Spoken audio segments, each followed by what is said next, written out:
ঈদের শুভেচ্ছা জানিয়ে শুরু করছি আমার রান্নার রেসিপি। অনেক দিন আমি কোনো ভিডিও ছাড়ি না, তো আমি অসুস্থ ছিলাম। আবারও ফিরে আসলাম আপনাদের মাঝে। তো আজ রান্না করব আমি গরুর মাংস। মাংসটা ধুয়ে নিয়ে আমি কড়াইয়ে দিয়ে দিলাম। এবারে আমি শিলপাটায় বেটে রাখা মশলাগুলি দিয়ে দিব।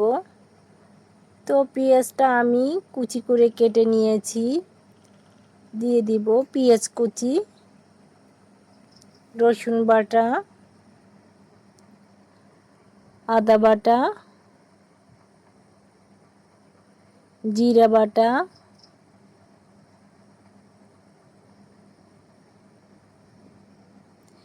মরিচ বাটা ও পরিমাণ মতো সয়াবিন তেল।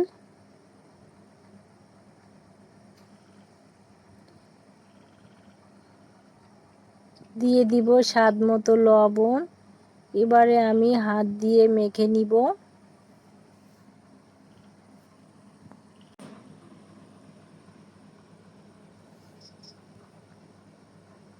এবারে আমি দিয়ে দিব পরিমাণ মতো হলুদের গুঁড়া।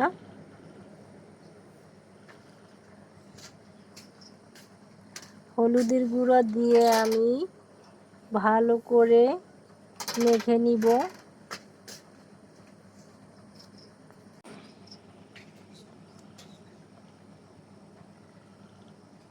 তো মাখা হয়ে গেছে। এবারে আমি দারুচিনি এলাচ দিয়ে মাংসটা ভালোভাবে কষিয়ে নিব।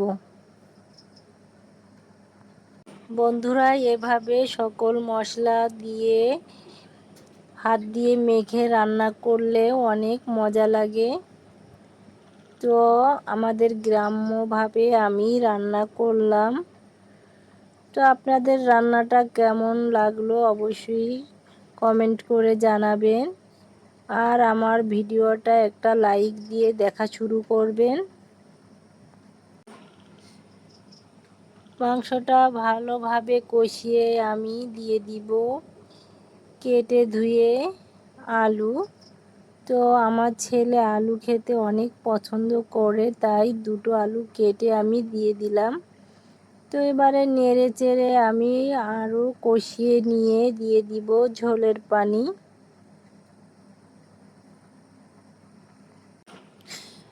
বন্ধুরা, যারা আমার চ্যানেলটি এখনও সাবস্ক্রাইব করেন নাই, অবশ্যই সাবস্ক্রাইব করে আমার পাশে থাকার অনুরোধ রইল।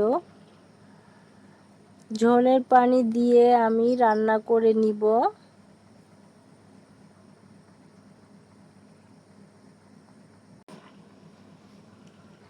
তো রান্নাটা আমার হয়ে এসেছে। এবারে